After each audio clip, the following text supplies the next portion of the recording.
Bienvenidos a la séptima clase del curso Derechos de la Naturaleza, Diálogos para su implementación en Chile.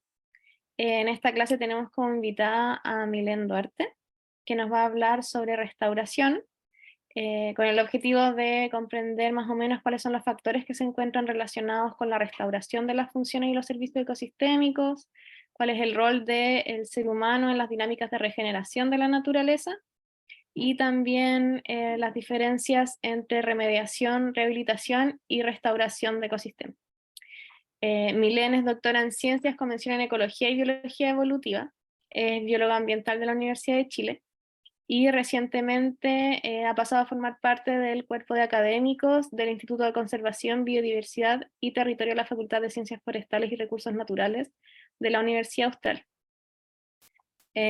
Su investigación se basa en las líneas de trabajo de restauración socioecológica, interacción planta-planta y biogeografía y priorización espacial.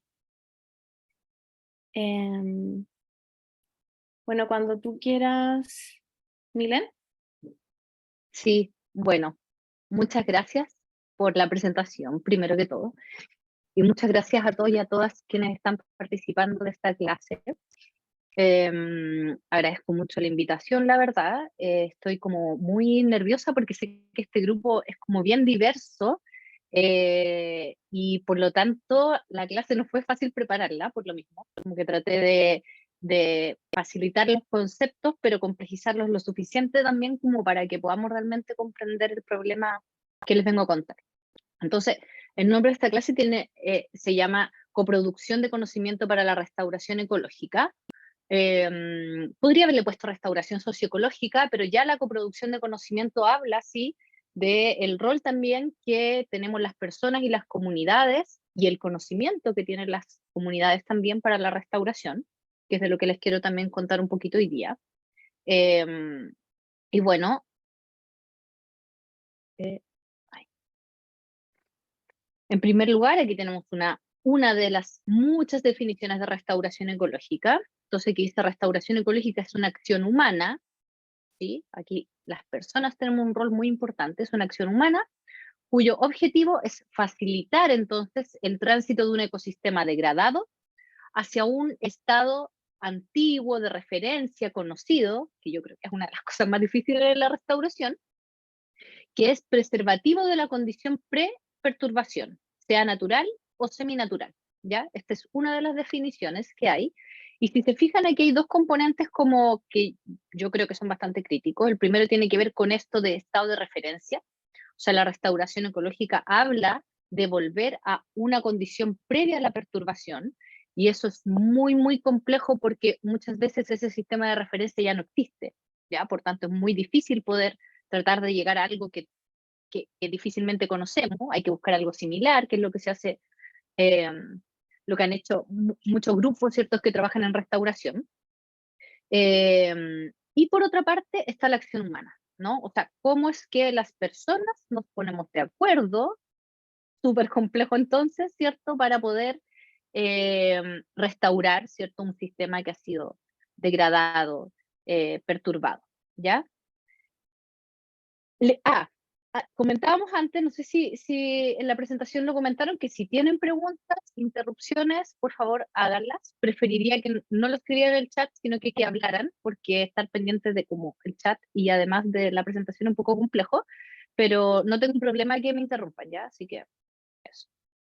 Entonces, bueno, como les decía, entonces aquí hay dos temas bastante complejos y que yo voy a tratar de abordar un poquito en la presentación del día de hoy. Uno es entonces la acción humana, ¿cierto? O sea, cómo las personas nos ponemos de acuerdo para esta restauración, y por otra parte este tema del sistema de referencia, ya que es súper, súper complejo. Entonces, dame un segundo que no puedo sacar acá, acá mejor. Ya. Entonces, bueno, ¿por qué queremos restaurar? ¿Ya? ¿Por qué queremos restaurar? Bueno, queremos restaurar porque el ser humano, la especie humana, ha generado un montón de efectos negativos, digamos, sobre los sistemas naturales, ¿cierto? Y también sobre los sistemas, eh, digamos, que han sido ya urbanizados, ya ocupados. y restaurar, por ejemplo, en este trabajo de Strasbourg del 2020, que fue publicado en una revista que para los científicos es bien importante, que se llama Nature, se habló de que restaurar, por ejemplo, el 15% de áreas que ellos priorizaron a través de un análisis multicriterio, ¿cierto? Ellos priorizaron áreas para restaurar y dijeron, bueno, si nosotros restauramos el 15% de las áreas que hemos definido, entonces, ¿qué es lo que ocurriría? Primero, evitaríamos el 60% de las extinciones de especies que están proyectadas, ¿cierto?, para los siguientes años. En segundo lugar, lograríamos secuestrar, dicen ellos, calcularon mediante este análisis multicriterio, 299 gigatoneladas de CO2. Y en tercer lugar, y súper importante también, es que podríamos evitar que se generaran el 14% de las emisiones totales que se están generando hoy en día. ¿Ya? ¿Y por qué? ¿Por qué creen ustedes que restaurar un sistema natural podría generar estas consecuencias? ¿Qué piensan? ¿Por qué? ¿Por qué es tan importante restaurar? ¿Por qué podríamos evitar el 60% de las extinciones? ¿Por qué podríamos secuestrar más CO2? ¿Por qué podríamos evitar las emisiones totales? ¿Qué piensan? ¿Se les viene alguna lluvia de ideas ahí a la cabeza? ¿No? ¿No se les ocurre? ¿Qué beneficios tiene restaurar? Por las funciones que estas tienen. Ya, por las funciones que tienen los sistemas naturales. ¿Sí? Las funciones como ecosistémicas podrían ser. Perfecto, perfecto. Hola, yo creo que Hola, hola. para, bueno, para no usar la misma palabra, como recuperar lo que ya había antes, porque las extinciones, el CO2, las emisiones son causadas por el humano, entonces el restaurar sería como retroceder, entre comillas, y como volver a lo inicial. Aunque no pueda volverse a lo inicial de cero, pero o quizás sí, no sé. Lo más parecido, ¿no? Claro. Claro, lo más parecido posible, ¿cierto? Ujú. Entonces, si se fijan, estos tres elementos, evitar extinciones, secuestrar el CO2, evitar emisiones, son procesos que pueden ocurrir en la naturaleza de forma natural. Y al restaurar un ecosistema, nosotros lo único que estamos haciendo en definitiva es devolverle a la naturaleza su capacidad intrínseca, ¿ya? Y yo creo que eso es la clave de comprender la importancia de la restauración, ¿ya? O sea, comprender que si nosotros restauramos, ¿cierto?, le devolvemos, digamos, esa potencialidad al sistema natural, que ya lo tiene, ¿ya? Y que quizás para ustedes, quizás para mí, podría sonar como bien evidente, ¿no? Pero para la humanidad en general no es tan evidente. Por eso seguimos degradando los sistemas. Entonces, bueno, ¿qué problemas globales, digamos, estaríamos abordando, ¿cierto?, con la restauración ecológica? Bueno, primero un problema de seguridad alimentaria. Hoy en día, casi el 9% de las personas no tienen alimento, y desde el año 2015 que eso ha ido increciendo. Antes iba bajando, la seguridad alimentaria iba, quizás no bajando necesariamente, iba fluctuando, ¿cierto? Pero más o menos se estaba manteniendo y en algunos países iba bajando.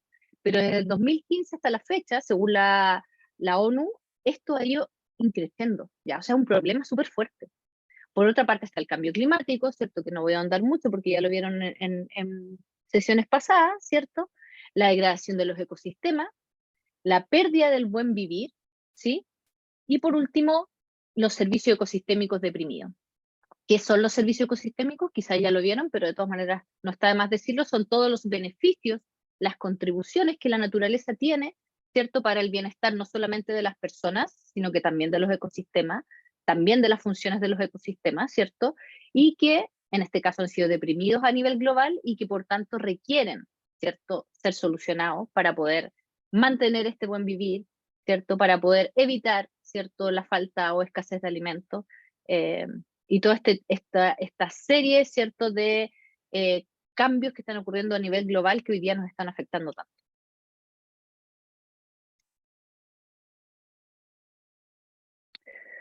Bueno, a propósito de todos estos problemas globales, la Organización de las Naciones Unidas declaró que estamos actualmente en la década de la restauración de los ecosistemas, ¿ya? Y es por eso que hoy en día se habla tanto de restauración, ¿ya? O sea, una persona que tiene, no sé, 40 años, probablemente a los 30 años nunca había escuchado el concepto de restauración, menos de restauración de los ecosistemas, pero hoy en día esto aparece eh, en los periódicos, ¿cierto? Aparece en las noticias, etcétera. ¿Por qué? Porque estamos en la década de la restauración. ¿Y por qué estamos en la década de la restauración? Porque hay dos problemas globales que son muy tremendos. Uno tiene que ver con el cambio global, y el otro tiene que ver con la seguridad alimentaria. Y estos dos factores, digamos, son importantes no solamente para las personas que tenemos, digamos, la convicción de que tenemos que proteger la naturaleza, de que es relevante para la vida y que tiene un valor intrínseco, sino que para toda la humanidad. O sea, problemas de seguridad alimentaria son problemas globales, ¿cierto? Problemas de cambio climático que están alterando, digamos, un montón de elementos tanto sociales como ecosistémicos, son importantes a nivel global. Entonces, estos dos, yo diría, problemas han permitido, si se quiere, ¿cierto?, que a nivel global, ¿cierto?, las autoridades globales se pongan de acuerdo y digan, bueno, estamos en la década de la restauración, ya tenemos que hacer algo por restaurar, ¿ya? Y es por eso que ustedes ven por todos lados un montón de iniciativas de restauración, y también, bueno, fondos para hacer restauración, ¿ya? Y eso también es súper importante porque de otra manera es bastante difícil. Ahora, en esta década de la restauración hay una organización en particular que es la Sociedad para la Restauración Ecológica, ya que ha generado un montón de información que ustedes pueden ver en su página web para, digamos, abordar la restauración. Y dentro de eso está esta infografía que les coloco acá, que, digamos, permiten tener una visión de lo que es la restauración ecológica, de las distintas etapas por las que podría pasar un sistema para ser restaurado, y además toca estos puntos quizás que a veces generan tanta confusión, que la remediación, la rehabilitación, y que en realidad, desde mi perspectiva, no son tan importantes como otras cosas que vamos a ver más adelante. ¿Ya? Entonces, en este continuo de actividades para mejorar y restaurar entonces un sistema que ha sido afectado, lo que se busca es incrementar la biodiversidad, recuperar las funciones ecosistémicas, los servicios ecosistémicos, y en particular se ha hablado muchísimo de incorporar soluciones basadas en la naturaleza para la restauración. ¿Ya? ¿Por qué soluciones basadas en la naturaleza? Porque, bueno, para restaurar, en realidad lo más fácil, lo más sencillo es mirar qué hay en la naturaleza para poder recuperar las mismas funciones de la naturaleza, ¿ya? Porque si estamos restaurando, incorporando nuevos elementos, lo más probable es que después tengamos problemas con esos nuevos elementos, ¿se fijan? Entonces, lo mejor, lo que se ha evidenciado que podría tener mejores efectos es incorporar elementos o tecnologías que ya están en la naturaleza para la restauración, ¿ya? Entonces, bueno, en base a estos elementos generales, ¿cierto? Las etapas que podrían llevarnos, ojo ahí con lo que acabo de decir, que podrían llevarnos a la restauración ecológica, porque como bien decía una persona hace un rato, ¿cierto? Es un ideal, ¿no? Es algo muy difícil poder volver a un sistema a su condición inicial. Están estas etapas. Lo primero es reducir los impactos que ya están ocurriendo, ¿no? Los impactos en el medio ambiente, ¿cierto? Y que han generado esta transformación, ¿ya? Eso es como un primer elemento que yo diría que es mínimo, ¿cierto? No puedo seguir alterando el sistema si quiero, digamos, recuperarlo, restaurarlo. Después la mejora en la gestión de espacios, aquí dicen seminaturales, ¿cierto? O sea, cómo ya reduciendo los impactos podemos empezar a generar pequeñas mejoras, por ejemplo, con áreas verdes, ¿cierto? Que vayan de a poco permitiendo, ¿cierto?, que el sistema avance hacia su recuperación. Entonces, esto está en la fase, digamos, de la reducción de impactos, reducir, mejorar.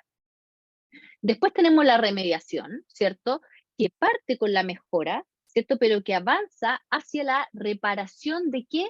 De las funciones de los ecosistemas, ¿ya? Los ecosistemas tienen distintas funciones, ¿cierto?, que apuntan, por ejemplo, hay funciones que tienen que ver con limpiar, por ejemplo, el aire, hay funciones que tienen que ver, por ejemplo, con descontaminar las aguas, hay un montón de funciones que ocurren de forma natural en un sistema y que es lo primero que uno debería mirar, ¿cierto? Y esto se mira en general a una escala bien macro, ¿ya? O sea, no una escala pequeña de queremos recuperar esta especie que fue afectada, sino que más bien qué pasa con la cuenca hidrográfica, qué pasa con los suelos, ¿cierto? En general, y de esa manera empezar a recuperar aquellas funciones que fueron perdidas, ¿ya?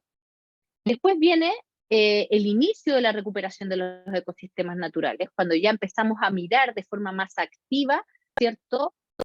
Cómo es que podemos restaurar el sistema a partir de soluciones basadas en la naturaleza idealmente, ¿cierto? Para recuperar ya no solo las funciones, sino que también los componentes del ecosistema, ¿ya? Y esta etapa, digamos, de tránsito entre reparación e inicio de la recuperación se le llama rehabilitación. Y por último, la restauración, ¿cierto? Como tal, habla ya de recuperar progresivamente los sistemas naturales, ¿cierto? Y tratar de volver a este ecosistema anterior a la perturbación, ¿cierto? Que puede ser un ecosistema de referencia, ¿cierto? Y de esa manera, ¿cierto? Ya cumplir este ciclo que esto en este esquema se ve bastante sencillo, pero es un mundo, ¿cierto? De acciones, de trabajo, de propuesta que es bastante difícil y que probablemente nunca termine, ¿no? O sea, esto más que así una línea recta como han propuesto desde el ser, es más bien un ciclo que no termina nunca, ¿ya? O sea, tenemos que estar permanentemente mejorando las distintas acciones que apuntan a este plan de conservación, porque finalmente esto es conservación de la biodiversidad. Milen, ¿Sí? disculpa que te interrumpa, hay una pregunta en el chat, ¿te la leo? Dale. Ya, la Camila pregunta, dice, en torno a este tema de la restauración, siempre me surge la inquietud de por qué no se deja a los ecosistemas autorrestaurarse o autorregularse, interviniendo solamente en propiciar los tiempos, sin seguir interviniendo de otras formas. Sí. Después vamos a ver que hay dos grandes formas de restauración. Una es la restauración activa y la restauración pasiva, y a lo que tú a lo que tú apuntas es a la restauración pasiva. O sea, ¿por qué no dejamos que el sistema se recupere? En muchos casos sabes que es la mejor solución, en muchos casos es la mejor solución. De hecho, hay una experiencia que nosotros estamos desarrollando ahora que da cuenta precisamente de que permitir que el sistema se recupere por sí solo es una buena opción, ¿no?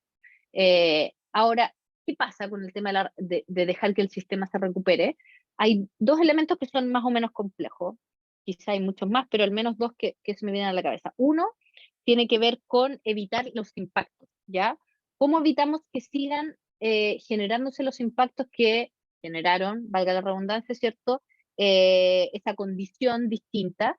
Es muy difícil si es que tú no intervienes, ¿ya? Es muy difícil si es que tú no tienes algún plan que te permita entonces reducir esos impactos.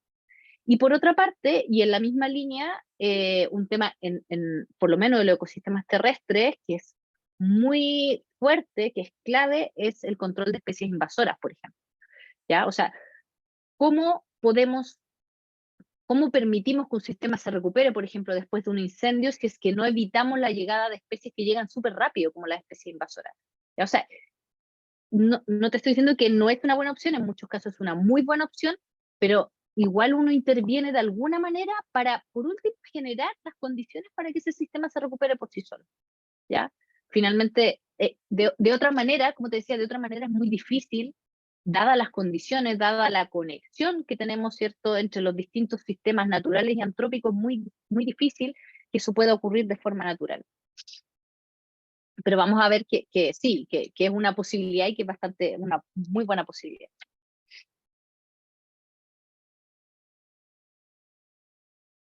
Bueno, acá les puse para que vean, digamos, algunas de las cosas que está haciendo también a partir de este diseño por la restauración de los ecosistemas, ¿cierto? Algunas cosas interesantes que han salido. Por ejemplo, este es un juego que si se van al código QR van a poder acceder a él.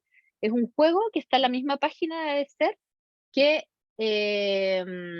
digamos, que a partir de dos elementos súper importantes, como les decía, uno tiene que ver con evitar la llegada de especies invasoras, pero lo otro tiene que ver con plantar, ¿ya? Con poder facilitar, ¿cierto?, esta restauración del sistema, y a partir de eso, digamos, se va restaurando el sistema y si tú lo haces bien, qué sé yo, vas avanzando.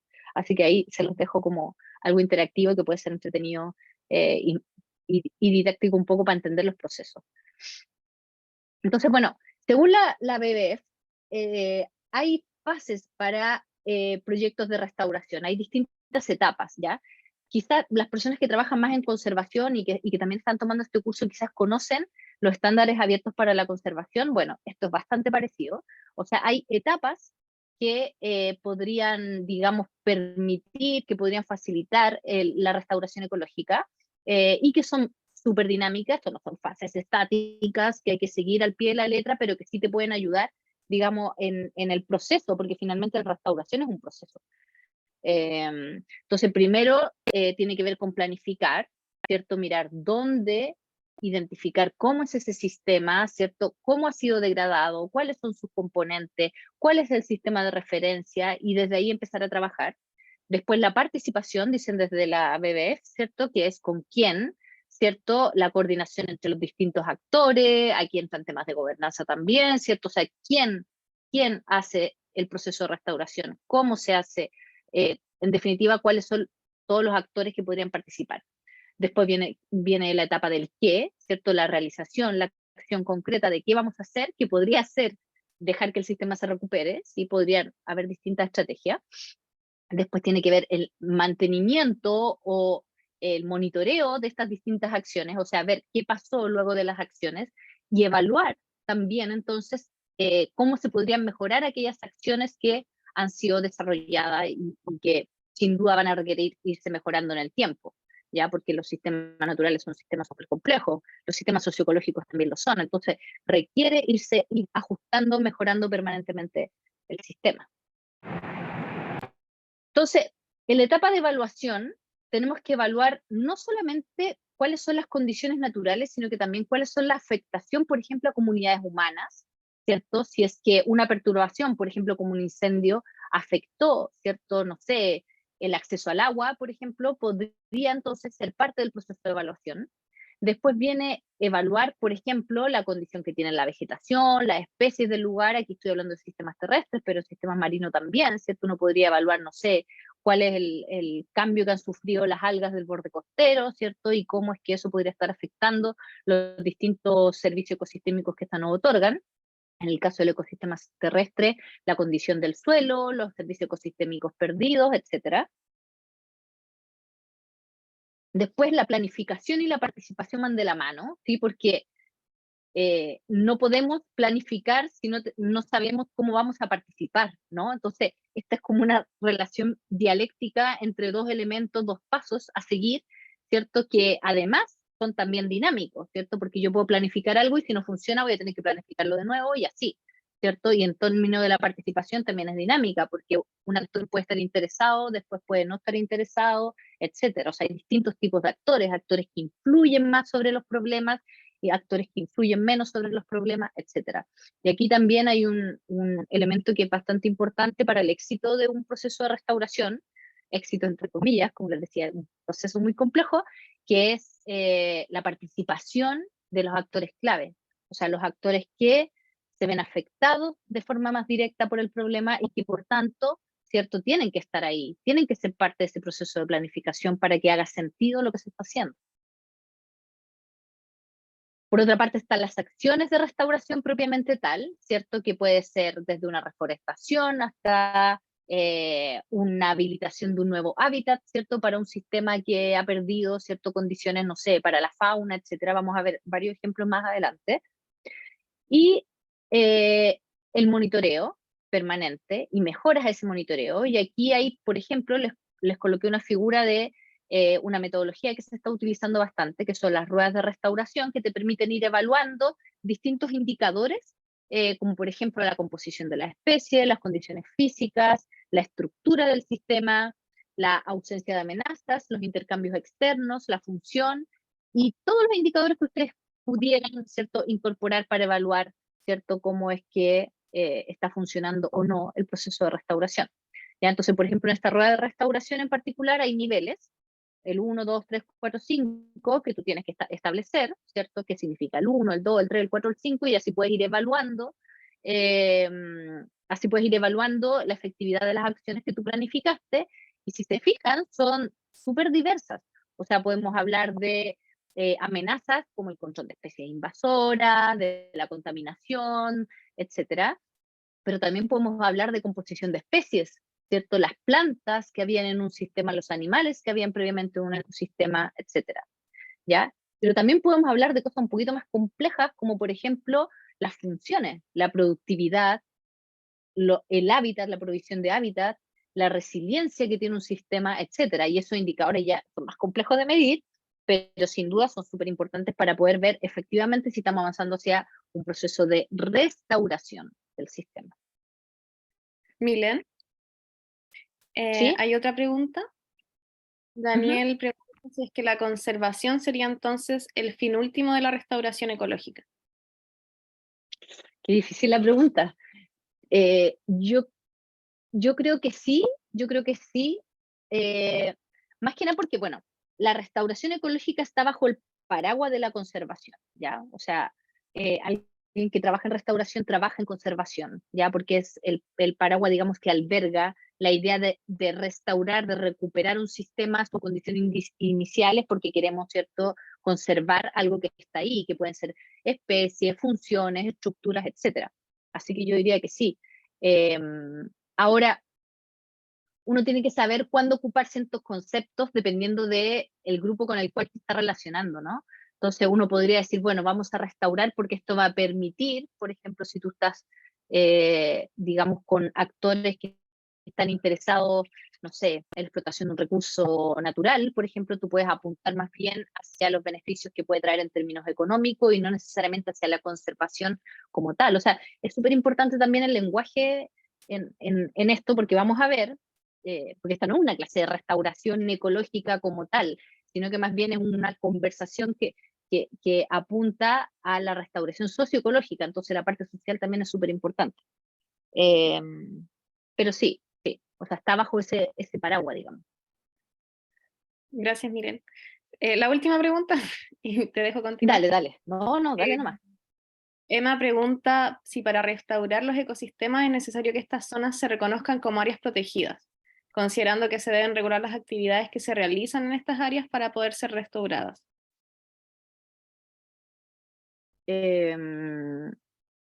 No tiene por qué ser un área protegida. De hecho, si fuera un área protegida estamos bien perdidos porque hay muy poquitas áreas protegidas. Además que están subrepresentadas en las áreas protegidas en nuestro país, al menos muchos ecosistemas, por ejemplo, el Mediterráneo, ya está subrepresentado en términos del porcentaje total de áreas protegidas. Y no, o sea, tú podrías participar de un proceso de restauración, podrías impulsar un proceso de restauración desde el lugar en que te sitúes.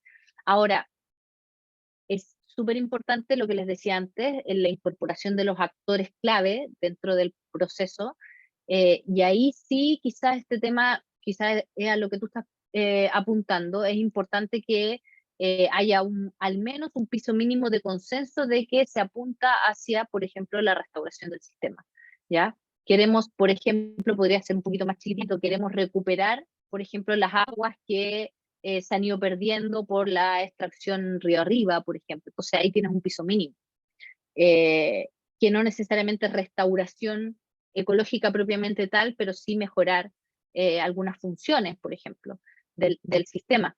Entonces, dicho eso, pienso que en realidad más que si el lugar donde estamos trabajando es un área protegida o no, lo importante es que participen los actores pertinentes, los actores clave, es decir, quiénes son dueños o no de la tierra en la que tú estás trabajando, no solamente los dueños, sino que también las personas que hacen uso del espacio físico, las personas que habitúan el lugar, ¿cierto? Y ahí entra otro tema que la verdad es que no quise como ahondar tanto en la presentación, que tiene que ver con la gobernanza, que es otro mundo bien complejo, del cual yo desde la ecología conozco un poquitito, pero lo poquitito que sé es que es súper importante, digamos, tener un diseño de gobernanza. ¿Cómo es que va a funcionar, por ejemplo, un proyecto de restauración? ¿Ya? Porque si tú estás pasando a llevar a los actores clave, a las personas que quieran participar del proceso, lo más probable es que no te vaya tan bien, o sea, que no haga sentido, que en el tiempo eso no pueda continuar, que termine cuando termine el proyecto, si es que tienes un proyecto, digamos, escrito, que has desarrollado con un grupo de personas. Entonces, eso es bien importante. Pero vamos a tocar eso en unos segunditos más. Y aquí empiezo a meterme en ese tema.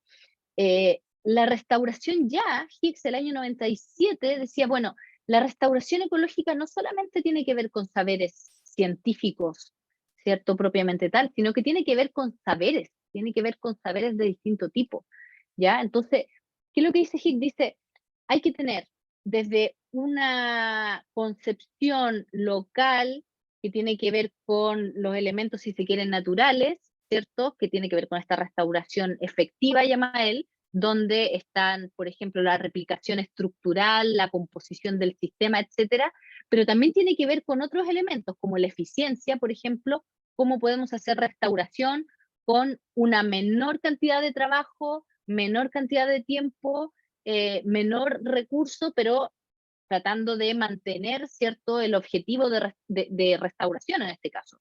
Y por otra parte, incorporando no solamente esta concepción de los saberes técnicos, científicos, sino que también una concepción mucho más amplia, la concepción histórica, cultural, social, política, moral, estética, con respecto a lo que yo quiero restaurar.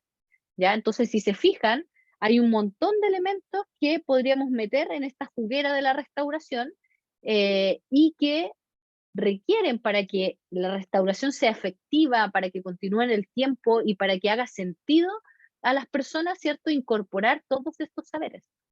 Por ello es tan difícil la restauración. Y por ello es que hay muchas personas, ¿cierto?, que están trabajando ya con esta mirada. Hay gente muy visionaria que partió hace muchos años trabajando con estas cosas, en los años 80, qué sé yo, y que tienen esta visión, ¿cierto?, de incorporar estos distintos saberes, ¿ya? De forma de poder sacar un proceso, ¿cierto?, poder desarrollar un proceso, ¿cierto?, que pueda tener una sustentabilidad, ¿cierto? Que pueda mantenerse en el tiempo y no caerse porque no hay acuerdo, básicamente, porque hay distintas miradas, etc. Ahora, esto tiene un montón de riesgos, la restauración socioecológica como tal tiene un montón de riesgos, pero también tiene un montón de oportunidades que se pueden ir abriendo. Entonces, por ello es que al menos yo y varios colegas están trabajando en la coproducción de conocimiento, que tiene que ver con, primero, pensar preguntas o desafíos de forma colectiva, y para eso hay que, primero, leer el contexto no solamente ecológico, sino que el contexto socioecológico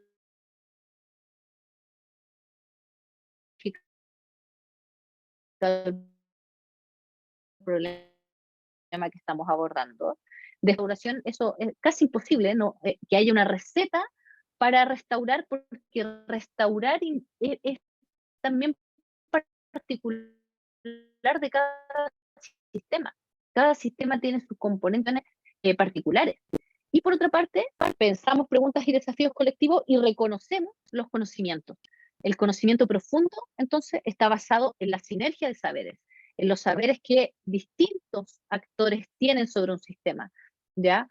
Pueblos originarios, científicos, científicas, comunidades locales, niños y niñas, por ejemplo, podrían tener un conocimiento particular distinto, ¿no? Y todos esos conocimientos pueden pueden trabajar en conjunto para generar una sinergia, es decir, algo mejor, no algo mejor que la suma de las partes, sino que una cosa distinta, y de esa manera, digamos, trabajar para estos procesos de restauración, por ejemplo. Entonces, como les decía, estos saberes pueden venir desde distintas partes, pueden venir desde la misma naturaleza, ¿no? Hay un montón de información en la naturaleza que nosotros podríamos observar, y aquí viene el tema de las soluciones basadas en la naturaleza, que también les voy a hablar un poco. Puede venir de la experiencia de las personas, puede venir de la mirada de los niños y niñas, puede venir de la historia, ¿cierto?, de un lugar, etc. En particular, aquí coloqué un ejemplo, pero a partir de esta mirada de la coproducción, ¿cierto?, de conocimiento para la restauración, hay al menos 3 grandes fases claves para poder identificar, ¿cierto?, lo que podríamos llamar una solución propiamente tal. Entonces, para Para ello les coloqué como ejemplo la coproducción de las soluciones basadas en la naturaleza para restaurar el bosque esclerófilo. En primer lugar, hablar de soluciones basadas en la naturaleza, como les decía, tiene que ver con algo que es bien sencillo, tiene un nombre muy rimbombante, pero es muy sencillo y básicamente tiene que ver con mirar en la naturaleza qué elementos podrían facilitar que ese sistema se recuperase, ¿ya? Entonces podría ser una especie, podrían ser muchas especies, podrían ser las características del suelo, podrían ser las características de las aguas. O sea, las soluciones basadas en la naturaleza son elementos de la naturaleza que podrían facilitar, ¿cierto?, la recuperación de un sistema. Entonces, en primer lugar, para ello, para coproducir soluciones basadas en la naturaleza, con esta mirada, ¿cierto?, de los saberes integrales, se necesita de conocer el manejo tradicional de la restauración. Por ejemplo, en este caso estamos trabajando el bosque esclerófilo post-fuego, bosque esclerófilo que ha sido afectado con incendio. Entonces, ¿cuál es el manejo tradicional que se hace en restauración cuando ocurre un incendio, por ejemplo? Y aquí es muy importante la valoración del conocimiento local, ¿ya? ¿Cuál es el conocimiento que tiene la gente, ¿cierto?, asociado a este tipo de impacto, ¿cierto?, y que podría generar como solución, ¿cierto?, la recuperación del sistema. Una segunda fase o etapa, ¿cierto?, tiene que ver con la coproducción de un nuevo manejo, integrando el conocimiento tradicional, el conocimiento de las comunidades, con el conocimiento, por ejemplo, técnico-científico. En particular, nosotros hemos estado trabajando con dos elementos o potenciales soluciones basadas en la naturaleza, que son las plantas nodrizas y las micorrizas del suelo, para así generar una solución con estos dos elementos naturales, ¿ya?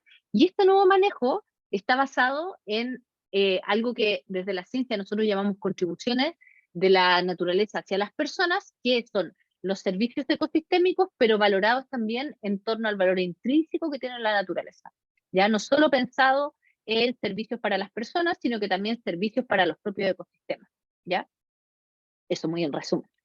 Y lo tercero tiene que ver con, bueno, si encontramos una solución basada en la naturaleza que integre tanto el conocimiento científico como el conocimiento de las comunidades, ¿cierto? Tenemos el deber de promocionar y no solamente aplicar la solución, sino que además tratar de que esto se replique, ¿sí? Tratar de que esto escale, tratar de que esto salga de una pequeña acción y que, digamos, pueda realizarse, ejecutarse en distintos lugares, ¿ya? Y en esta promoción, entonces viene también el escalar el problema, ¿cierto?, a problemas que podrían ser regionales, nacionales, etc.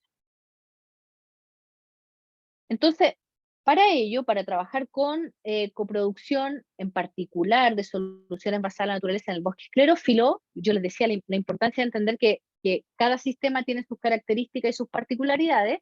Hemos estado trabajando con, primero, una mirada súper multidisciplinar, ya tratando de incorporar no solamente el conocimiento de las ciencias como la ecología, sino que también tratar de incorporar otros saberes desde la antropología, desde la sociología, etcétera.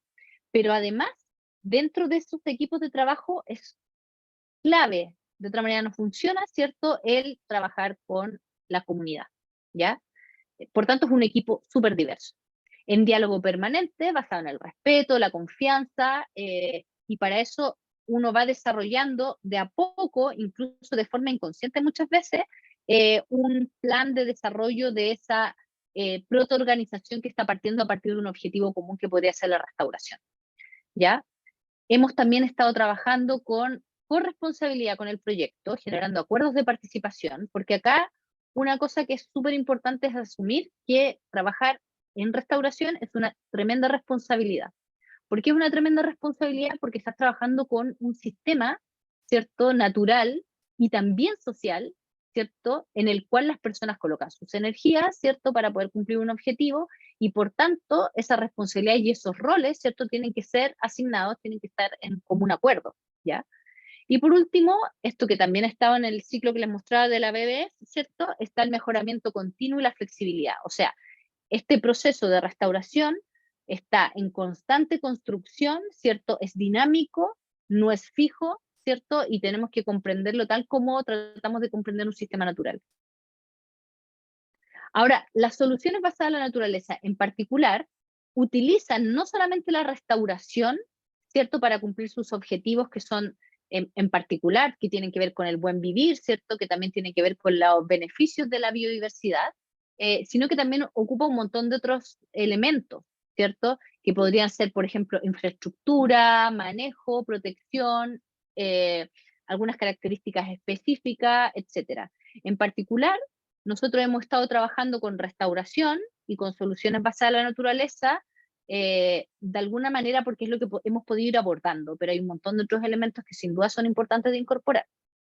Entonces, básicamente estas acciones, ¿cierto?, apuntan a proteger, gestionar de forma sostenible, ¿cierto?, y restaurar los recursos naturales o los ecosistemas que han sido modificados, como hablamos previamente, ¿cierto? Y que abordan no solamente desafíos que son de tipo ecológico, sino que también son de tipo sociales, ¿cierto? Y que pueden generar beneficios tanto para la biodiversidad, para la conservación, como decíamos hace algún rato con una pregunta, como para el bienestar humano.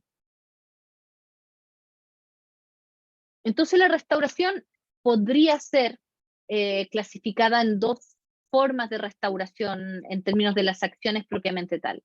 Una tiene que ver con la restauración activa, ¿cierto? O sea, intervenimos en el sistema para facilitar la restauración, y lo otro se le llama restauración pasiva, que es cuando permitimos al ecosistema recuperarse por sí solo, pero, y aquí viene lo que comentábamos antes, pero evitando impactos.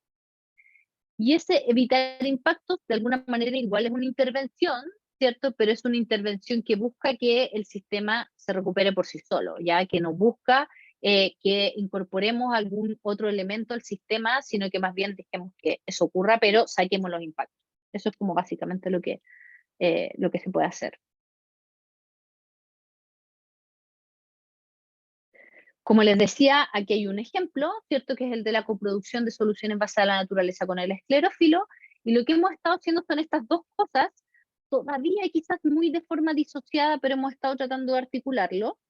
Entonces, en particular, lo que tenemos como contexto es un paisaje fragmentado, ¿sí?, donde los incendios son uno de los mayores factores que afectan la biodiversidad, y en particular el bosque esclerófilo está súper afectado por incendios, tanto la zona central como más sur del país, ¿cierto? Y hoy nos planteamos entonces la tarea, ¿cierto?, de avanzar en el conocimiento también para poder restaurar los bosques que aún persisten, y de esa manera también poder ir generando las condiciones para una restauración a una escala más grande de paisaje, ojalá. Entonces hay dos elementos en los que hemos ido trabajando. Por una parte está la investigación, ¿cierto?, que es aquí donde yo me meto más profundamente, pero trato de articularme con lo otro. En particular, esta investigación apunta a estudiar soluciones basadas en la naturaleza a partir de plantas nodriza o plantas madre, ayudando a la regeneración con ellas, y también con hongos simbiontes que habitan en el suelo, que generan una conexión particular con las raíces de las plantas y que se le llama micorrizas. Pero por otra parte, hemos estado también trabajando en torno a los saberes locales. Las comunidades locales están actuando para restaurar los bosques que han sido degradados, por ejemplo, por incendios, y los invitamos también a ser parte del proyecto poder de esa manera generar conocimiento en conjunto. Porque les aseguro que las personas que habitan un territorio, que son parte de un sistema, saben mucho más de propagación que las personas que trabajan en las universidades, etcétera, ya, porque hay una experiencia, un conocimiento y una transmisión de saberes súper importante. No siempre es así, pero en muchos casos es así. Entonces, esta coproducción también tiene, como tomando el modelo que les había hablado antes de las 3 etapas, aquí nosotros lo pusimos, digamos, en 4 cajitas. La primera habla entonces de este conocimiento comunitario, del manejo tradicional frente a un problema, y por otra parte, sumamos o hacemos sinergia con el conocimiento científico, descubriendo estas soluciones potenciales que están en la naturaleza. A partir de eso, entonces hacemos sinergia, que en realidad no es la suma de las partes, sino que es algo mucho más complejo, cómo generamos conocimiento conjunto, ¿cierto?, para coproducir una solución. Porque aquí hay una cosa que es súper importante. Una solución es una solución cuando es posible de implementarse, ¿ya? O sea, con el mero conocimiento de si las plantas nodrizas o los hongos micorrísticos pueden facilitar la restauración no basta, ¿sí? Lo que tenemos que hacer finalmente es cómo ese conocimiento se transforma en una solución. Y puede ser que en realidad ese conocimiento no sea tal, y que en realidad el manejo tradicional frente al problema sea tanto mejor para la restauración. ¿Por qué no? ¿Ya? Y eso también hay que tenerlo en consideración para poder actuar. Y como les decía antes, la aplicación y promoción de la solución. Eso es básicamente esta mirada de la coproducción y los saberes para la restauración. Milen, ¿Sí? aprovecho de leerte una pregunta que está en el chat. Ujú. Dice José, ¿cómo abordaría el problema de regeneración de los ríos en vista que estos ecosistemas se han degradado por construcciones mal planificadas? Como por ejemplo en Talagante terminaron muchos hogares anegados. Mira, guardemos esa pregunta porque tiene que ver como con un caso en particular. Entonces, de pronto, quizás al final podríamos hablar como de casos. ¿Ya? Me parece que podría abordarse mejor. Como si es una pregunta como sobre lo que estoy hablando ahora, es fácil como que la vayamos respondiendo, pero ese tipo de preguntas más como complejas podríamos abordarlas al final. ¿Podrías tú ahí guardarla para que no se nos vaya, por favor? Ya, yo la guardo. Gracias. Entonces, primero, bueno, contarles un poquito de este conocimiento científico, técnico que hemos ido generando, que tiene que ver con el descubrimiento, ¿cierto? O la valorización, porque ya estaba ahí, ¿cierto? No es una cosa que estamos inventando, ¿cierto? De soluciones potenciales alojadas en la naturaleza. Entonces, algunas observaciones que se han hecho es que hay algunas especies que actúan como nodrizas. ¿Qué quiere decir eso? Que facilitan, ¿cierto?, el reclutamiento, el crecimiento de otras especies o de especies o de individuos de la misma especie, ¿cierto? Y hay una relación entre esta nodriza y las facilitadas, a las que facilitan, ¿ya? Pero también hay cosas que están ocurriendo en el suelo, ¿cierto? Donde hay una interacción entre, en particular, unos hongos, ¿cierto? Que generan micorrizas con las raíces de las plantas, ¿cierto? Y también estas micorrizas generan interacción con las plantas facilitadas, ¿ya? Entonces esto es una observación, hay alguna evidencia, hay bastante evidencia en realidad sobre esto, entonces dijimos, bueno, ¿por qué no ocupamos estos elementos, ¿cierto? Para la restauración de los sistemas, ¿ya? Si es que hay una conexión tan fuerte, entonces es importante tratar de trabajar, replicar lo más que se pueda esta conexión, ¿cierto? Para poder recuperar esas funciones. No basta con llegar y plantar. No es llegar y plantar lo que sea, hay que mirar qué tenemos que plantar, ¿cierto? Hay que mirar cómo tenemos que enriquecer ese suelo, etc. Entonces, bueno, aquí alguna evidencia de que lo que le estoy diciendo es cierto. Entonces, por ejemplo, en este trabajo de Montesinos Navarro y colaboradores del 2012, mostraron que la facilitación, es decir, qué tanto interactúan estas especies, como les mostraba antes, qué tanto se ayudan, ¿cierto? Que la facilitación está muy relacionada con las características que tienen los hongos del suelo, ¿ya? Entonces aquí encontraron una relación, ¿cierto? Donde hay una especificidad muy clave y la facilitación es más fuerte entre especies que poseen nichos micorrísticos distintos. Esto suena un poquito técnico, ¿cierto? Pero es mucho más sencillo de lo que uno cree, ¿ya? Lo que te está diciendo es que hay especies que pueden facilitarse, ayudarse entre ellas, dependiendo de si sus interacciones con el suelo son más distintas. Mientras más distintos somos, más nos ayudamos, ¿ya? Y lo mismo ocurre con las plantas, que en este trabajo de Duarte y colaboradores del 2021, donde nosotros encontramos que a medida que aumenta la elevación, es decir, que aumenta la severidad ambiental, las condiciones se ponen más adversas, por ejemplo, a los 2000 metros, ¿cierto? También la facilitación, la interacción, ¿cierto?, de ayuda entre las especies aumenta, pero no aumenta entre todas las especies, sino que mientras más distantes son las especies, entonces más se ayudan, ¿ya? Entonces, lo que hay detrás de esto, ¿cierto? De estos dos evidencias técnicas científicas, ¿cierto? Que es lo que les estaba contando recién, es que mientras más distintas son las especies, más se ayudan. Mientras más distintos son los hongos del suelo, más facilitan la interacción entre las plantas, ¿ya? Entre distintos se ayudan. Por otra parte, otra evidencia que también está, digamos, detrás de este conocimiento científico que ponemos a disposición de este proceso de coproducción es este trabajo de Sarina Scalia, que ella evaluó en su trabajo de tesis cómo funcionaba, cómo era la facilitación entre especies en condiciones post-fuego y en condiciones de un sistema de referencia, de un sistema que no había sido afectado, pero que era bastante similar. ¿Y qué es lo que encontraron? Primero, en la gráfica que está arriba a la izquierda de su pantalla, están las condiciones de quemado arriba, ¿cierto? Las condiciones post-fuego y control, es decir, de un sistema de referencia, ¿ya? Y lo que se hizo fue hacer transectos, hacer, digamos, caminatas a lo largo de una línea, ¿cierto? Ir evaluando qué tanta interacción había entre las especies. ¿Y cómo se midió eso? De una manera muy, muy sencilla, y era, bajo una nodriza, ver cuántas plantas estaban debajo de esa nodriza, y también se evaluó la identidad de esas plantas, ¿ya? O sea, qué plantas eran, qué especies eran, ¿ya? Entonces, uno iba haciendo distintas caminatas, distintas transectas, ¿cierto? Y viendo cuánto era la riqueza de especies, ¿cierto? La riqueza de especies quiere decir la cantidad de especies, cuánto era la cantidad de especies, dependiendo, ¿cierto?, de cuántas más transectas uno tenía, ¿ya? Entonces, si se fijan en los gráficos de arriba, la línea, los puntos que están en negrita versus los puntos que están en blanco están como solapados, ¿ya? Eso quiere decir que tanto bajo nodrizas como en sitios abiertos la riqueza era la misma. Entonces, como que en sitios quemados las nodrizas no cumplen un rol importante para la riqueza, ¿ya? Porque en realidad la riqueza es igual fuera o lejos de una nodriza que bajo una nodriza. Pero en las condiciones control, es decir, en este sistema de referencia, eso no es así, porque la facilitación ocurre, ¿cierto?, en un proceso que se ha ido desarrollando a lo largo del tiempo, donde especies más distantes, ¿cierto?, especies más distintas se facilitan, ¿cierto? Entonces, la riqueza es mayor cuando yo incorporo las nodrizas en la comunidad, que son las puntitos negros. Si se fijan, ahí hay una diferencia entre las curvas, ¿ya? Entonces, lo que te está mostrando eso es que la riqueza se incrementa, el número de especies se incrementa con la presencia de las nodrizas, ¿ya? Lo que no ocurre en las condiciones quemadas. Entonces, ¿qué se perdió aquí? Se perdió una función.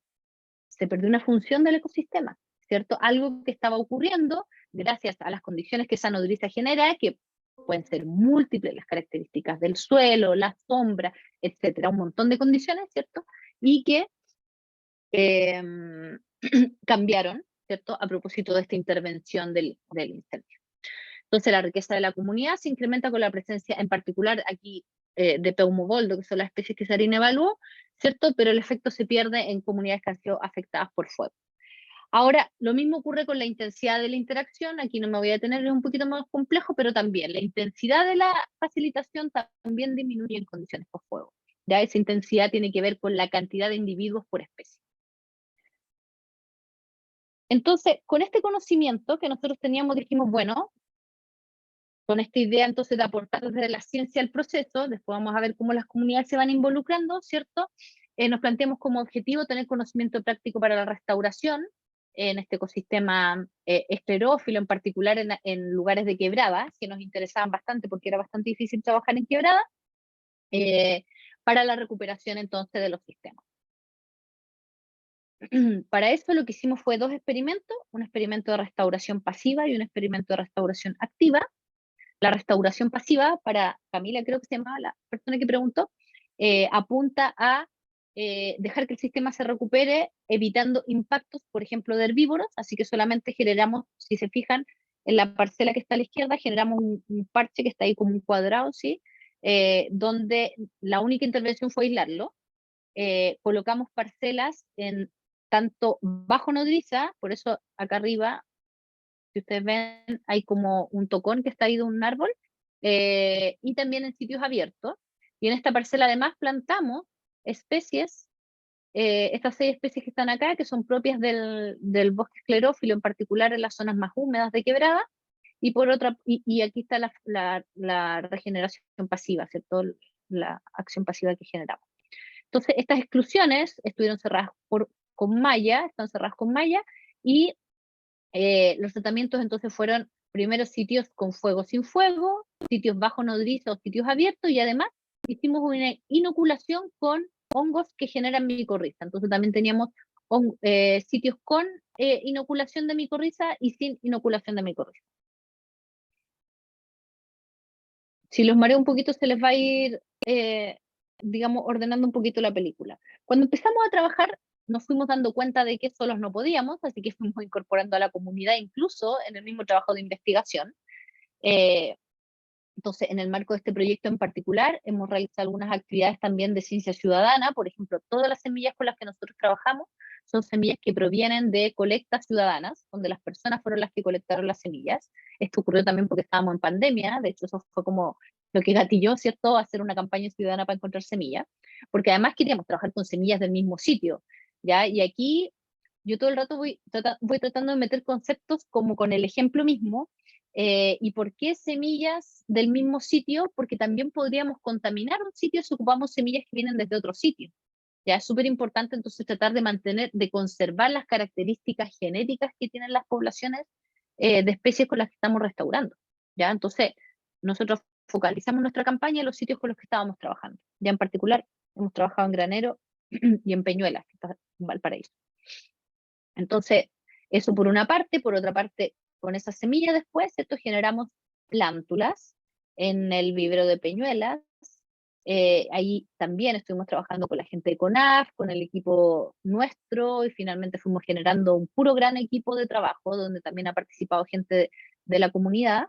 Y por otra parte también hicimos inóculos con hongos, que eso debiese ser una clase en sí mismo, pero básicamente lo que nosotros hicimos fue tomar muestras de suelo, y eso mismo hicimos que el laboratorio, ¿cierto?, lo aumentamos a través de plantas para generar inóculos que después pudiéramos volver a poner en las plantas que nosotros estábamos plantando, valga la redundancia, en los experimentos, ¿ya?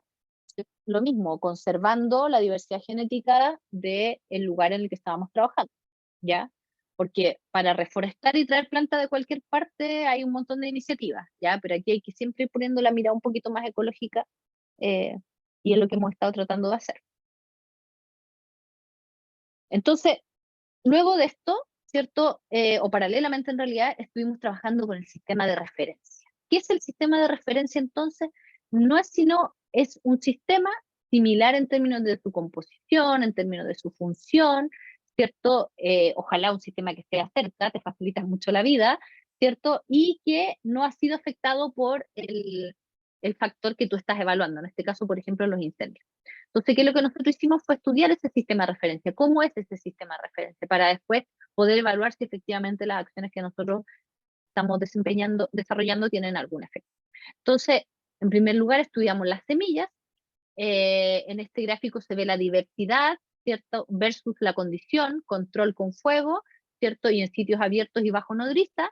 Y lo que nosotros encontramos es que naturalmente el banco de semillas, la cantidad de semillas que hay en el suelo y la diversidad, o sea, tanto número de especies como la abundancia, ¿cierto?, es mayor bajo nodriza y en las condiciones control, ya que era más o menos lo que esperábamos, o sea, las condiciones sin fuego en el sistema de referencia.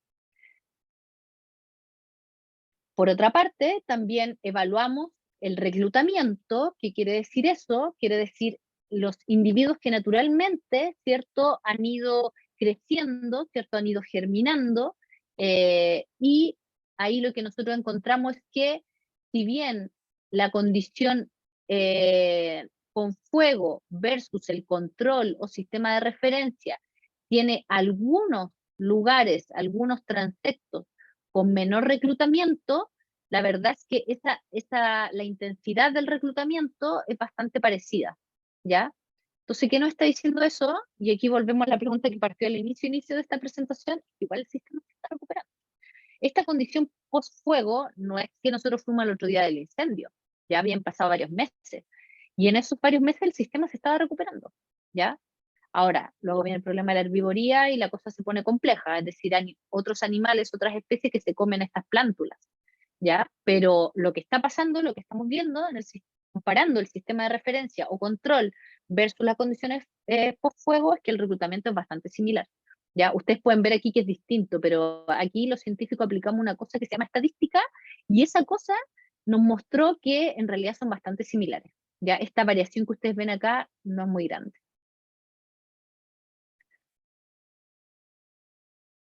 Ahora, también para el sistema de referencia, como estamos trabajando con hongos, evaluamos qué pasaba con los hongos. Entonces se evaluaron 3 estructuras de estos hongos en particular, de los hongos formadores de micorrizas, que fueron las hifas, las vesículas y los arbúsculos. Tanto las hifas como los arbúsculos tenían una menor presencia, ¿sí?, en condiciones de fuego, que son los rojitos, ¿cierto? Sin embargo, esta diferencia, ¿cierto?, en las micorrizas entre condiciones fuego, donde hubo fuego, ¿cierto?, y condiciones control o sistema de referencia es mucho mayor para los arbúsculos, que es una estructura bien dinámica que tienen estos hongos, que es bien importante, ¿ya? Sobre todo para la actividad propia del hongo, ¿ya? Entonces, principalmente los arbúsculos se ven afectados por el fuego. Entonces, si se fijan, todo el rato fuimos comparando condición perturbada versus condición de sistema de referencia.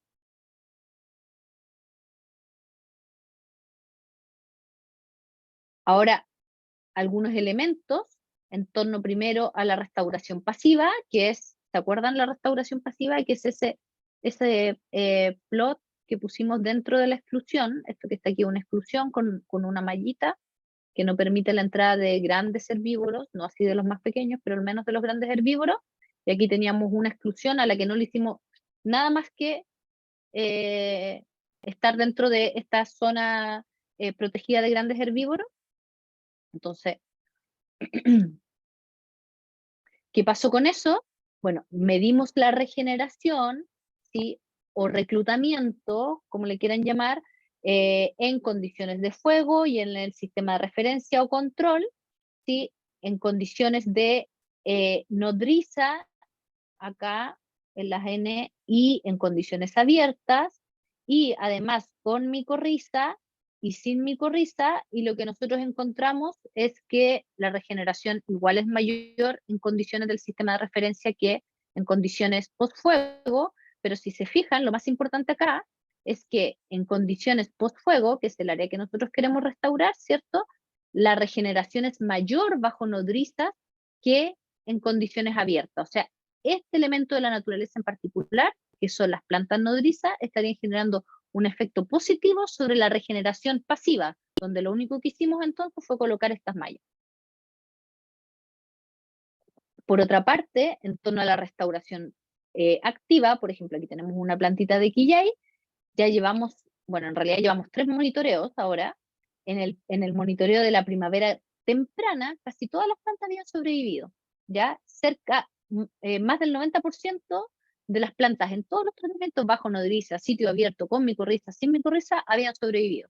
Sin embargo, en el verano, que lo que pasó en ese lapsus de tiempo, ¿cierto?, es que cambiaron las condiciones ambientales, aumentaron las temperaturas, disminuyeron las precipitaciones, y solo hemos encontrado sobrevivencia bajo nodriza. Y eso se agudizó en el tercer monitoreo, así que lo más probable es que en el último monitoreo que viene ahora encontremos solamente algunas plantitas, algunas pocas además, porque tampoco les fue tan bien bajo las nodrizas. ¿Ya? Entonces, esta solución basada en la naturaleza en particular parece tener un buen efecto. Ahora, este conocimiento que hemos ido recabando, que no hemos terminado de recabar, que falta bastante todavía, es parte del conocimiento solamente. O sea, hay un estudio científico, técnico, donde hemos estado trabajando con un grupo de personas y colaboradores también de la misma comunidad que se han ido sumando. Hemos realizado estas, como les decía, campañas locales, ciudadanas, ¿cierto?, para la recolección de semilla, para articularnos con los actores locales, para formar en realidad el equipo de trabajo. Pero además, hemos estado codiseñando un proyecto local que ganó un financiamiento del proyecto de estos fondos de ciencia pública, y acá está el equipo de trabajo con el que hemos estado trabajando, donde yo tenía una participación muy pequeña comparada a todo el trabajo local que ha hecho la comunidad, y aquí hay un equipo bastante sólido que ha ido, digamos, permitiendo, ¿cierto?, que esto finalmente que haga sentido, que es lo que les decía en un principio, ¿ya? Lo que estamos haciendo en este proyecto en particular es articulando el conocimiento local con el conocimiento técnico-científico, ¿ya? Y estamos en eso, estamos en proceso, de hecho este es el año del proyecto, ¿ya? ¿Y qué proyectamos? Bueno, seguir trabajando juntos, seguir levantando recursos y poniendo también a disposición los especialistas en general, ¿ya?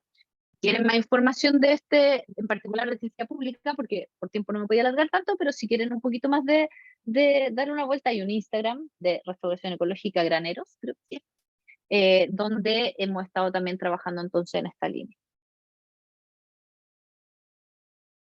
Entonces, ¿a qué apuntan estas proyecciones futuras?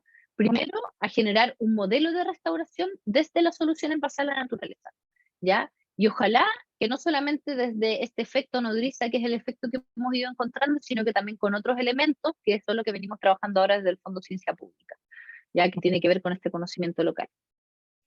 ¿Qué buscamos también como proyección futura? Comunidades comprometidas y buscando soluciones naturales, ¿cierto? Para poder restaurar, en particular el esclerófilo, podría ser cualquier sistema con sus particularidades, y escalar, ¿cierto? Este tipo de soluciones a políticas regionales pensadas también en la adaptación al cambio climático, ¿ya?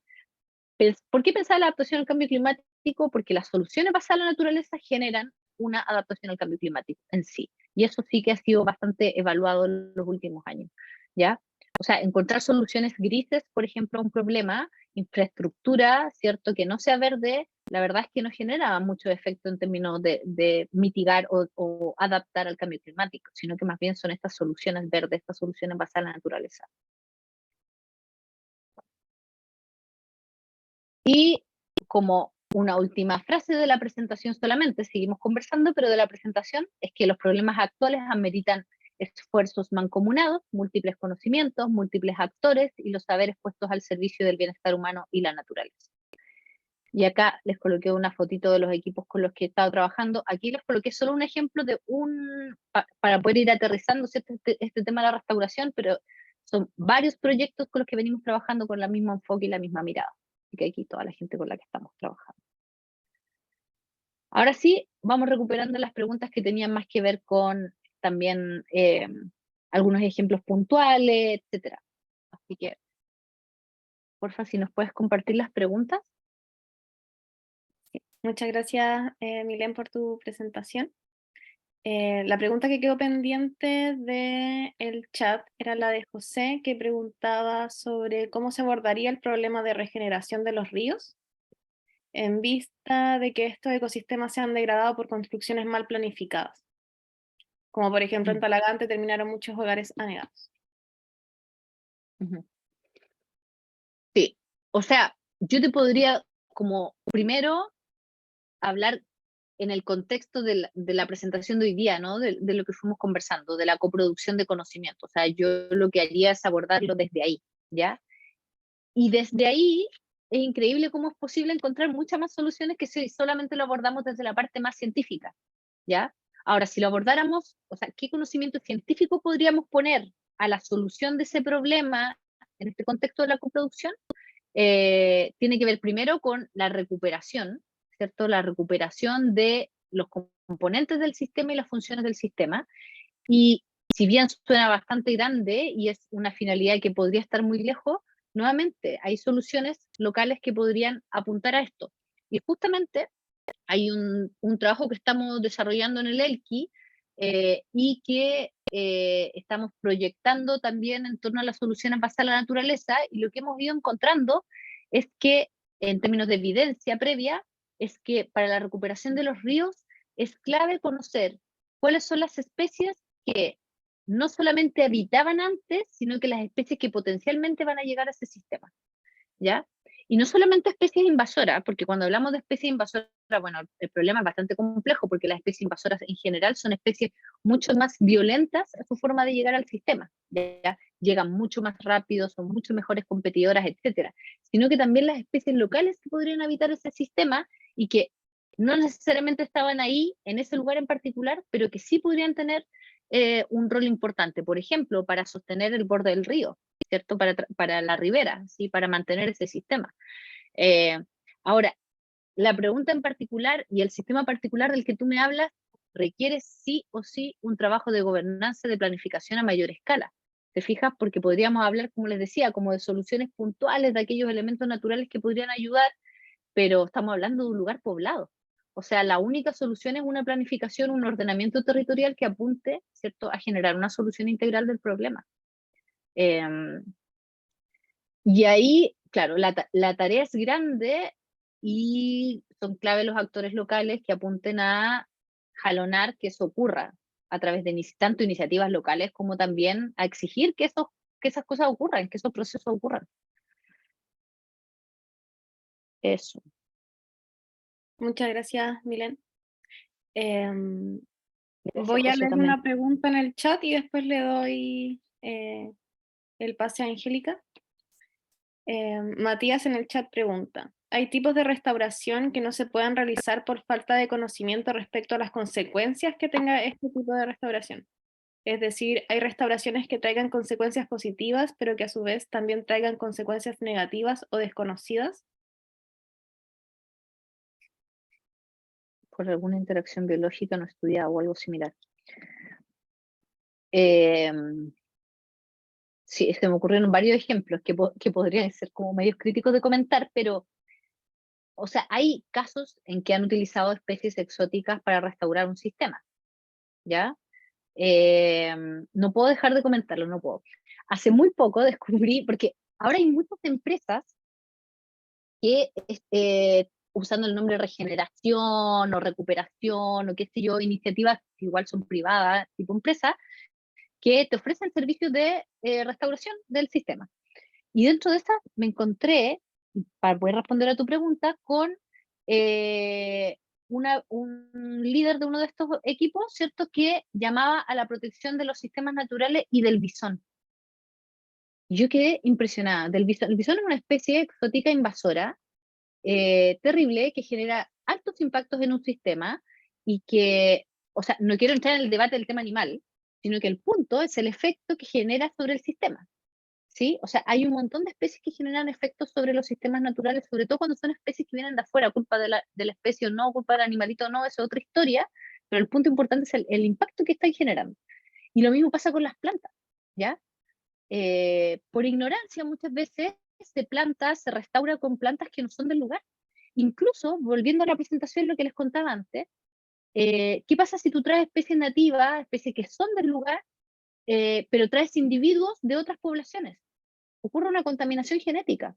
¿Y qué pasa con eso? Porque uno podría decir, ya, pero el mal menor. O sea, no hay opción de dónde traer otras plantas. Efectivamente, o sea, si no hay otra opción, no hay otra opción y tenéis que traer plantas de donde hayan las plantas suficientes para poder hacer. Y ojo, en Chile tenemos un problema gravísimo, que yo lo ando predicando por todos lados, que tiene que ver con los viveros. En Chile no hay viveros. Hay viveros, pero son muy poquitos. No para la escala que se requiere para hacer restauración. Por ejemplo, los incendios que ocurrieron en la última temporada. No hay plantas para poder reforestar esos lugares, ¿ya? Entonces, ¿qué pasa? Que van a llegar las invasoras antes que las nativas, ¿se fijan? Y no hay plantas. Ahora, si nos pusiéramos más exquisitos y miráramos también la ecología, que es lo que les decía antes, ¿cierto? Uno debería plantar con especies, o sea, con individuos, no especies, con individuos que son de la misma, genéticamente de la misma población, ¿ya?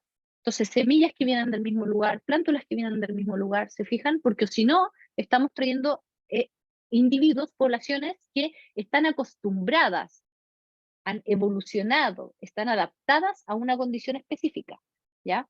Entonces, eso están acostumbradas, para facilitar el idioma, están acostumbradas, ¿cierto?, a un lugar. Tú las llevas a otro lugar y a ese lugar no están acostumbrados, por más que sea la misma especie. Hay una diversidad, ¿ya? Y en ese sentido, efectivamente, si tú no haces un estudio que apunte a conocer ese sistema de referencia en particular, es muy difícil que te vaya bien, ¿ya? Ahora, está el tiempo. Por eso les decía antes, está el tiempo. Muchas veces la velocidad, por ejemplo, de la especie exótica que podrían afectar un lugar, el suelo, hay que trabajar con el suelo después de un incendio, por ejemplo, ¿ya? Y en ese sentido, a veces hay soluciones que hay que tomar y que no son la mejor solución. Pero este conocimiento está, el conocimiento de, por ejemplo, las especies, ¿cierto? El conocimiento de cuáles son las especies que podrían impactar porque son exóticas, o sea, hay algunos elementos que están, solo que hay que mirarlos con cuidado. Muchas gracias, Milen. Angélica.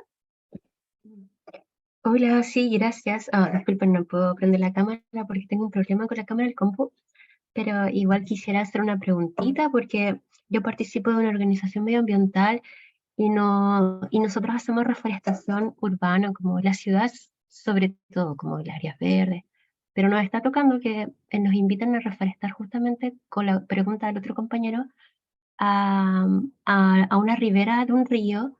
Sin embargo, es una ribera que se está formando, digamos, porque los vecinos nos comentan en esta idea del salar local que hay ahí, que es por la misma extracción de áridos que el río ha bajado el caudal, y me imagino que por otros factores también debido al clima, y se está formando una ribera que antes no existía y que se ha ido poblando de aromos. Entonces ahora la idea justamente es tratar de regenerar o aportar a esa zona en base a una restauración más bien ecológica, o ya que es una zona nueva, digamos, que se está formando por la baja del caudal del río, ver cómo abordarla. Entonces yo quería saber si había bibliografía o autores que hayan trabajado con la regeneración de ríos, de espacios de ríos, que posiblemente podría ser hasta catalogado humedal, estos nuevos espacios que se está formando en la ribera del río, como para tener todos los elementos para abordarlo y comenzar a generar un diálogo al respecto antes de plantar y de hacer una intervención mayor. Ujú. Angélica, tal como tú dices, bueno, el río es un humedal, ¿sí? El río es un humedal y planteaste un problema súper complejo porque hablaste del aromo.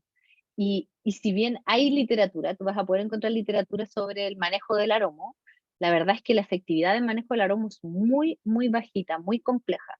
Si quieres me puedes escribir a mi correo, que, bueno, seguramente lo pueden compartir, pero igual te lo voy a escribir acá en el chat, porque precisamente nosotros estamos empezando a aportar en un manejo de aromo, ya porque es una especie bien violenta, ya que rebrota muchísimo, si tú la cortas rebrota como nada, y que es muy difícil de controlar.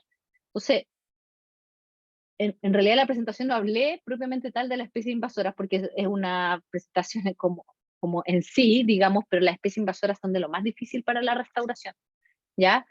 Y muchas veces por controlar una especie invasora con otra especie, también el sistema se desequilibra. Entonces, tal como colocaba alguien por ahí, alguien que escribió Cristian Matamala, tal como Cristian señaló, es súper importante conocer el sistema en el que se está trabajando porque tiene sus particularidades. O sea, no porque te funcionó el control del aromo en X lugar, no sé, con un químico, te va a funcionar en otro lugar con el mismo químico. O sea, hay que conocer el sistema, cómo funciona. Puede ser que un elemento que tú vayas a ocupar para poder restaurar un sistema en realidad lo afecte más que lo ayude.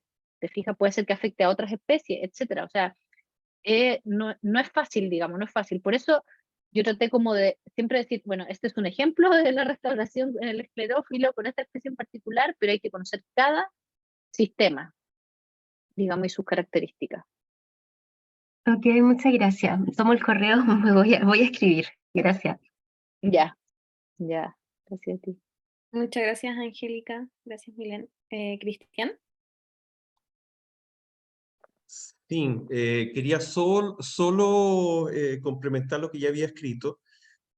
Para mí el tema de restauración es un tema muy delicado. Yo incluso por mucho tiempo fui enemigo de hablar de restauración, porque creo que en términos conceptuales, la única instancia que puede lograr restauración es la propia naturaleza, no el ser humano. Esa es la percepción que yo tuve por mucho tiempo y tuve muchas discusiones con especialistas, muchos simposios, pero el punto es que sí, se puede lograr restauración, pero siempre hablo yo que la restauración se tiene que trabajar como si fuera un bebé. Uno tiene que ser muy delicado, muy cuidadoso, intervenir de a poco en escalamiento, y hay que tener mucho cuidado cuando uno trabaja una especie que no es propia del lugar. Uno tiene que, como decía Milén, uno tiene que entender el entorno donde uno va a intervenir y saber que las especies que son de ahí son las especies lógicas que deberían estar ahí y no otras. Cuando tú vas a intervenir con otra que no es propia del lugar, de acuerdo al estudio que tú puedes hacer de biodiversidad, debe tener en cuenta que cada especie es un bioma en particular propio, o una biota, como el roble. El roble es un ejemplo que se utiliza mucho. El roble por sí solo es un mundo en particular, tiene especies propias del roble, coleópteros propios del roble, hongos propios del roble, y muchas veces esa especie que está trabajando en mutualismo con esa especie madre o central, puede que esa especie que es secundaria es la que afecte a otra especie. Ocurrió muchas veces, por ejemplo, con la pulga del ratón, de la rata española. Esa pulga, la rata española no es el problema, pero la pulga de la rata española fue la que generó el problema. Entonces hay que tener mucho cuidado que muchas veces la especie que está asociada a la especie madre es la que genera el problema, y por eso que hay que entender todo el proceso. Y hay que ser muy delicado, y cuando hay especies, a mí me tocó mucho trabajar con el queule, con el pitao y con otra especie de esclerófilo de esa zona. Hay que tener mucho cuidado porque muchas de ellas, la asociación que tienen es también con el suelo y no solamente la especie. Y cuando hablo del suelo, que también es importante la química del suelo para esa especie. Generalmente nosotros nos pasó con el queule, cuando movíamos una especie, tenía que moverla casi con la tierra, en particular donde ella se concebió como especie. Porque la química de ese suelo, el pH y toda la morfología que tenía, era realmente importante para esa especie, para poder llevarla a otro lugar o otro momento. Y por eso que hay que ser muy delicado. Yo creo que la restauración sí efectivamente puede hacerse. Reparación es lo más normal, reparación de ecosistemas. La restauración se puede hacer, pero con esos cuidados. O sea, yo creo que ahí hay que ser delicado, muy delicado, como si fuera realmente un bebé. Sí, comparto lo que plantea Cristian y agregaría el tiempo, tener paciencia. O sea, eso que tú dices como que es un proceso que requiere mucho cuidado, requiere mucho tiempo.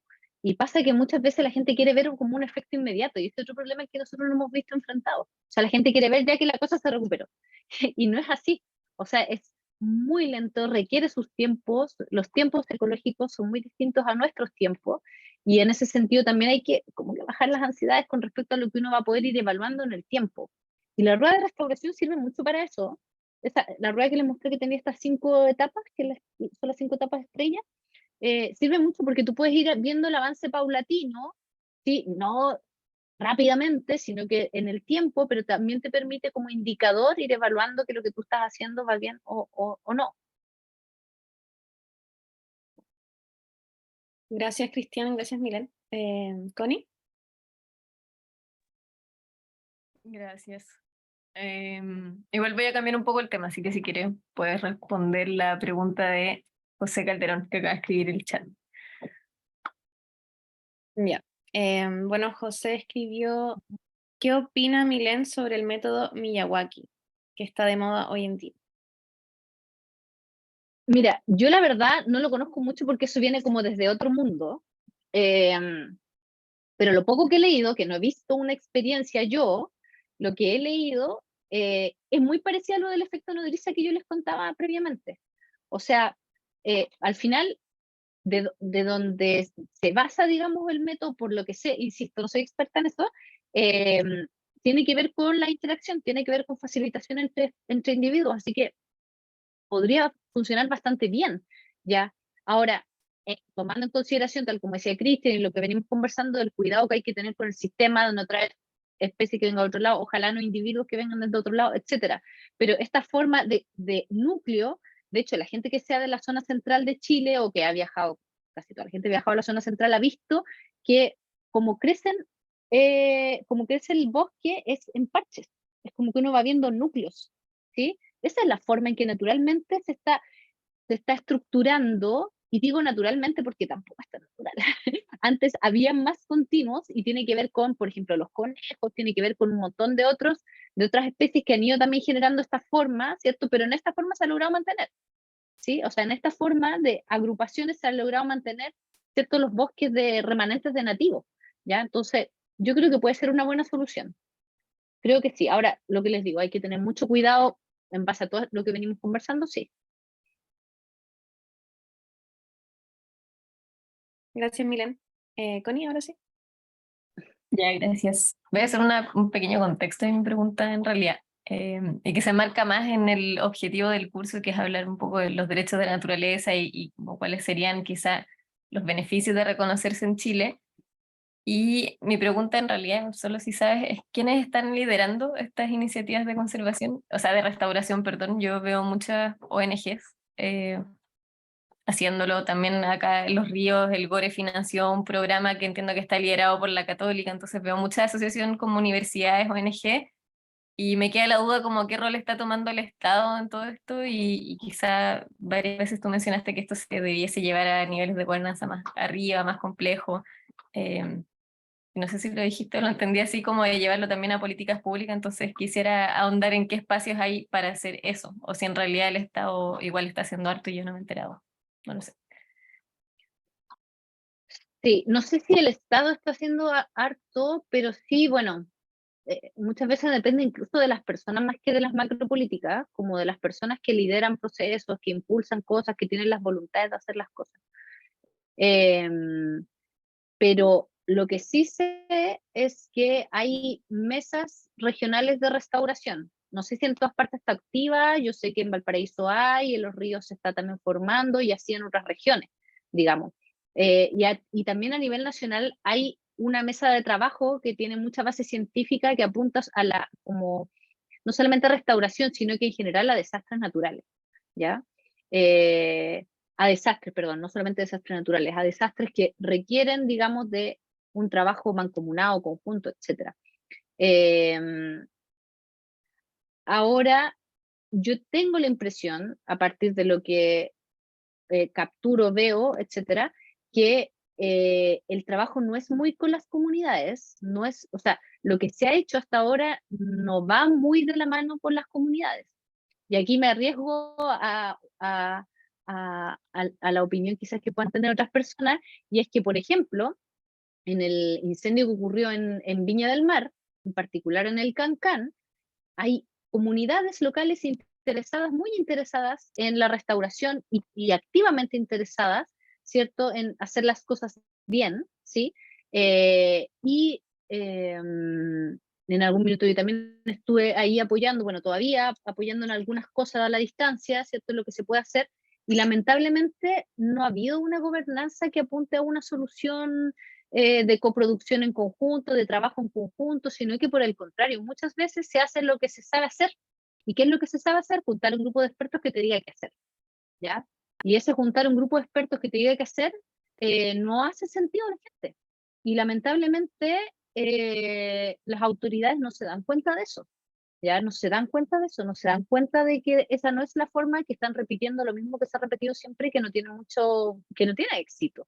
Ya, porque finalmente, ¿qué van a hacer? Plantar un montón de árboles y que eso quede ahí y que después ni siquiera nadie lo evalúe. O sea, es como un impulso inicial y después todo eso baja. Entonces, esta es mi perspectiva, insisto, es lo que yo he visto, que en otros lugares, ¿cierto? Lo que yo he visto como experiencia que ha estado, digamos, que se ha desarrollado en un montón de partes y que lamentablemente se está replicando aquí, ya se está replicando. Entonces ahí yo creo, y si es que hay alguien aquí conectado que esté vinculado con ese proceso, yo creo que es una tremenda oportunidad porque es una comunidad muy activa, es una comunidad que está dispuesta a sentarse, a trabajar en conjunto desde una mirada primero integral, desde una mirada no solamente parcial de la especie, sino que desde una mirada, ¿cierto?, desde un enfoque ecosistémico, ¿cierto? Pero las autoridades están dejando pasar la oportunidad, ¿ya? Y han habido un montón de conflictos y a partir de ese problema ambiental se está generando un conflicto ambiental y no lo están viendo. ¿Se fijan? Entonces, retomando el tema de la gobernanza, eso es tanto o más importante finalmente que el conocimiento científico que se pueda tener. ¿Se fijan? Entonces es súper importante como no pensar solamente en cómo aportamos con este conocimiento desde la biología, desde la ecología, sino que también cómo eso se articula, ¿cierto?, con otros saberes y cómo se toman las decisiones, y ahí entramos en la gobernanza, ¿cierto? Eso. Muchas gracias, Milén. Bueno, ya por el tiempo le voy a dar la palabra a Camila y después vamos a ir cerrando. Camila. Muchas gracias. Bueno, tengo una pregunta que en verdad me cuesta formular, quizás voy a tratar de hacerlo de la mejor manera, pero a lo largo como de todo el curso, y en realidad como que hoy día logré como encauzarla un poco más, me queda como esa duda de este concepto de regeneración que generalmente entendemos, o que a lo mejor yo entiendo, quizás estoy equivocada, que siempre busca como volver a eso que había antes, como un poco generar de nuevo como este ecosistema sano, por decirlo así, pero ¿cómo estos ecosistemas sanos se pueden desenvolver hoy día como en situaciones ecológicas finalmente, como del calentamiento global y de la crisis ecológica que tenemos, como en la actualidad? A lo que voy como, ¿realmente vale la pena volver a eso que había antes y no le estamos dejando en el fondo el espacio? Y yo por eso preguntaba al principio, como Como por qué no dejamos a los ecosistemas autorregularse, ¿cierto? Y autorregenerarse, porque siento que igual tiene que haber como una resiliencia, una adaptación a lo que a la realidad climática, ambiental que hoy día tenemos, que no necesariamente es la que había antes y que nosotros queremos como volver a tener en el fondo, como ese ideal de volver a regenerar. Como un poco por ahí va mi pregunta. Totalmente, mira, de hecho, bueno, otro proyecto, pero les puedo compartir el video de YouTube, ya. Hemos estado trabajando en un proyecto precisamente con las soluciones basadas en la naturaleza, con una mirada de adaptación al cambio climático, porque tal como tú dices, las condiciones de antes no eran las mismas de ahora en términos globales, ¿te fijas? Entonces es muy difícil que se vuelva al sistema anterior y generar esas condiciones podría incluso ser, no sé si jugarte en contra, pero podría ser muy difícil, ¿no? Entonces, tal como tú dices, esas soluciones tienen que estar pensando en el actual. Ahora, permitir que el sistema se recupere por sí solo, si no evitas que se siga impactando, es muy difícil, ¿no? O sea, es como que no se va a recuperar por sí solo si es que seguimos generando los impactos que generamos sobre ese sistema. Por eso, igual lo que les decía antes, la restauración pasiva en realidad no es tan pasiva, o sea, igual tú tienes que evitar que lleguen los impactos. Esa es la mano en la que tú puedes mover. Pero eh, efectivamente los sistemas tienen la capacidad, son súper resilientes, o sea, ya lo hemos visto. Ahora, hay teoría con bastante evidencia de que los sistemas son capaces de recuperarse hasta un cierto punto. O sea, si el impacto ha sido muy alto, es muy difícil que el sistema se recupere por sí solo, ¿ya? Pensemos un ejemplo extremo, la ribera del río Mapocho. ¿Te fijas? Como que ese sistema, si lo dejamos así, solito no se va a recuperar, ¿te fijas? Porque el nivel de impacto es muy alto, ¿sí? Y esto ha sido, como te digo, bastante evaluado. Hay impactos a los que el sistema puede recuperarse más fácil y algunos a los que no, ¿ya? Entonces eso también es algo que hay que mirar, digamos, problema a problema. Pero sí, tu acción tiene que ir de la mano de controlar los impactos y nuevos impactos que puedan aparecer, ¿te fijas? Quizá hay un impacto que todavía no ocurre, pero que podría ocurrir, ¿ya? O sea, un bosque nativo que se quema, por ejemplo, hoy en día, perdón que ocupe tanto el ejemplo, pero estoy trabajando en eso ahora, un bosque nativo que se quema, ¿cierto? Si tú no controlas que lleguen invasoras, vas a tener invasoras, aunque ese lugar no haya estado invadido antes, ¿te fijas? Entonces a eso me refiero, como que igual tú tienes que controlar de alguna manera, ayudar a que ese sistema se pueda recuperar incluso por sí solo, ¿te fijas?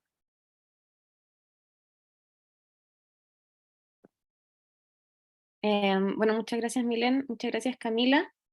Voy a dejar de grabar.